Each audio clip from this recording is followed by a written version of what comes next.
یاد رکھو، جب اللہ کسی کو مشکل وقت کے بعد عروج دینا چاہتا ہے تو اسے یہ تین خاص نشانیاں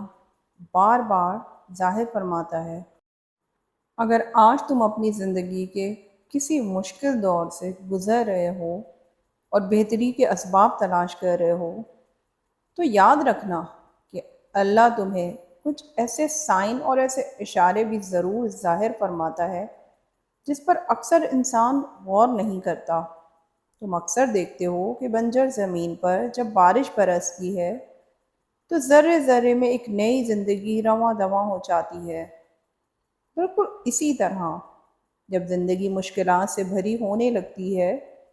تو اللہ کے حضور کی گئی صرف ایک توبہ تمہارے مردہ دل کو ایک نئی تازگی بخشتی ہے۔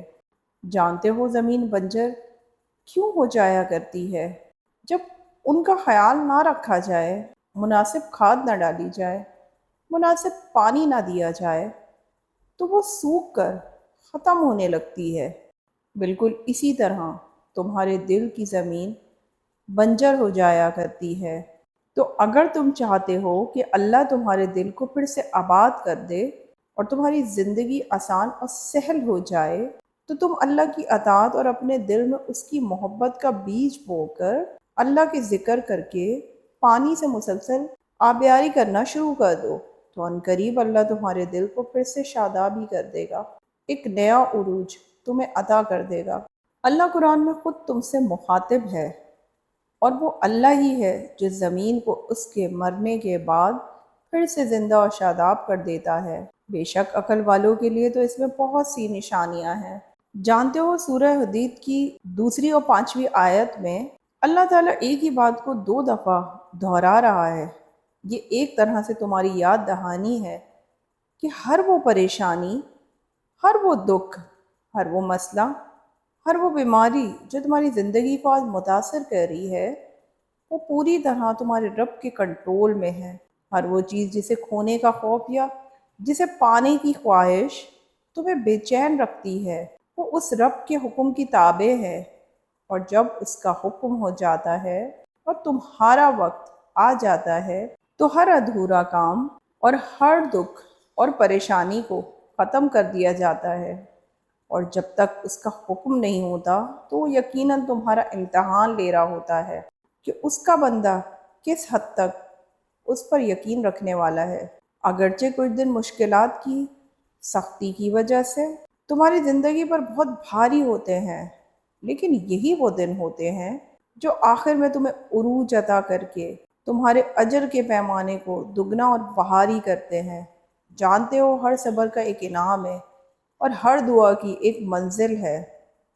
اور وہ منزل جس کی تمہیں تلاش ہے، یہ راستہ اسی منزل کی طرف جا رہا ہے۔ اس راستے میں تمہیں مشکلات بھی آئیں گی،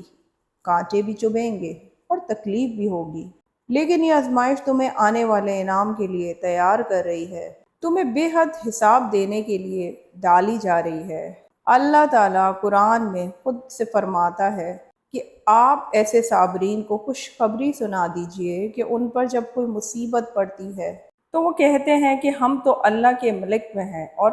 ہم اسی کی طرف جانے والے ہیں۔ ان لوگوں پر خاص رحمتیں بھی انہی کی پروردگار کی طرف سے ہوں گی، اور یہی وہ لوگ ہیں جن کی رسائی ہوگی۔ اور جانتے ہو وہ کون سی تین خاص نشانیاں ہیں جو ظاہر کرتی ہیں کہ ان قریب تمہارے مشکل حالات اب عروج کی طرف جانے والے ہیں؟ جس کی سب سے پہلی اور اکثیر نشانی تو یہ ہے کہ جب تمہارے لب ناممکن حالات میں بھی اللہ کے نام کی تسبیح کرنے لگے، تو یہ اس بات کا واضح اشارہ ہے کہ اللہ کی طرف سے تمہیں اب عروج ملنے والا ہے، کہ اللہ کی طرف سے تمہیں اب عروج ملنے ہی والا ہے۔ جان رکھو تسبیح تمہیں مشکل حالات سے ایسی بچاتی ہے جیسے پانی میں ایک ڈوبتے انسان کو تیراکی کا ہنر۔ اللہ کا ذکر تمہیں ہر اس شے سے آزاد کرتا ہے جس کا تم خوف کھاتے ہو یا جس کا تم دکھ کرتے ہو۔ اللہ کی تسبیحات تمہارے بدترین حالات کو بہترین کی طرف لے جاتی ہے۔ اللہ تعالیٰ قرآن میں خود اشارہ دے رہا ہے عرش الہی کے حامل فرشتے اور جو عرش کے گرد و پیش حاضر رہتے ہیں، سب اپنے رب کی حمد کے ساتھ اس کی تسبیح کر رہے ہیں، اور جو اس پر ایمان رکھتے ہیں وہ اس کے حق میں دعائیں خیر کرتے ہیں۔ پس تم خدا اے زندہ پر بھروسہ رکھو جو کبھی نہیں مرے گا، اور اس کی تعریف کے ساتھ اس کی تسبیح کرتے رہو، اور بے شک ہر بات کی گھڑی تمہارے لیے پہلے سے بہتر ہے۔ اگر آج لوگوں کے ہاتھوں دھتکارے جا رہے ہو اور تمہارے احساس کی کوئی قدر نہ کر سکے، تو اگر تم ذرا غور کرو کہ لوگوں کے ہاتھوں تمہارا ٹوٹنا یا تمہیں غلط سمجھا جانا بھی ایک بڑی نعمت ہے، کیونکہ یہی دھتکار تمہیں اللہ پر بھروسہ کرنا اور اسی کے آسرے پر زندہ رہنا سکھاتی ہے، اور لوگوں کی محتاجی سے تمہیں باہر نکال لاتی ہے۔ تمہاری زندگی کے برے تجربات ہی تمہیں رب کا قدردان بناتے ہیں، اور جب انسان اپنے رب کا قدردان بن جاتا ہے نا، تو اللہ اپنے بندے سے خوش ہو کر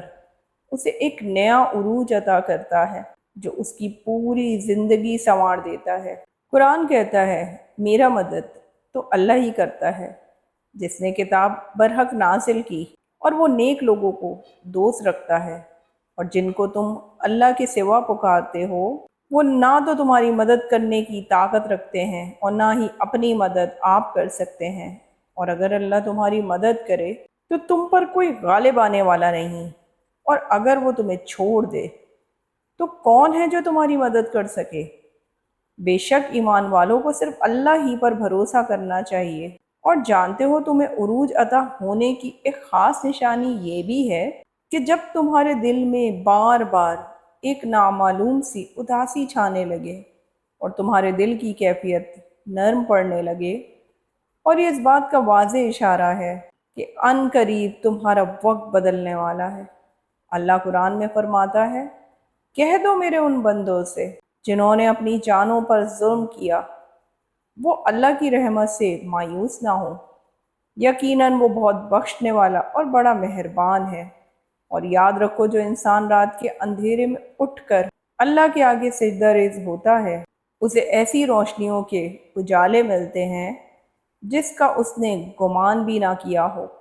کیونکہ تہجد پڑھنے والے کے لیے رحمتیں آسمان سے اترتی ہیں اور نور کے سارے دروازے اس پر کھول دیے جاتے ہیں۔ قرآن میں ایک جگہ اللہ فرما رہا ہے، اور ان کے پہلو بستروں سے الگ رہتے ہیں، اور وہ اپنے رب کو خوف اور طمع کے ساتھ پکارتے ہیں۔ یہ اللہ کا فضل ہے، جسے چاہتا ہے عطا کرتا ہے، اور وہ بڑا فضل فرمانے والا ہے۔ مولانا رومی فرماتے ہیں کہ تم ہرگز اپنے گزرے ہوئے پر افسوس نہ کرو، کسی چیز کے چھیننے پر دکھ نہ کرو، کسی حسرت و ندامت میں ڈوبے نہ رہو۔ وہ قادر مطلق جب چاہے تمہاری بگڑی سنوار دے اور تمہیں عروج کی بلندیاں نصیب فرما دے۔ بے شک اس رب کے لیے کچھ بھی ناممکن نہیں۔ تم بس صبر اور امید قائم رکھو،